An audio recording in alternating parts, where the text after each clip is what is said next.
Приветствую вас, дамы и господа. Сегодня хотелось бы сказать пару слов по поводу порч. Обращение это, наверное, в основном к клиентам, которые обращаются за ними. Обычно начинается диалог с того, что человек очень-очень долго объясняет мне какую-то ситуацию свою и стесняясь, прям очень стесняясь, говорит: а можно как-нибудь сделать порчу?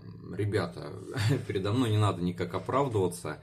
Я, можно сказать, как оружие в ваших руках. Вы же не будете говорить какому-нибудь кухонному ножу, как там лучший друг изменял с вашей там женой или еще чего-то, прежде чем тыкнуть его, ну, грубо говоря, такой вот пример. Конечно же, не будете. Я точно в таких же рамках, можно сказать, выступаю здесь, поэтому мне оправдываться не надо, я не ваша совесть, кто что хочет делать, то и правильно.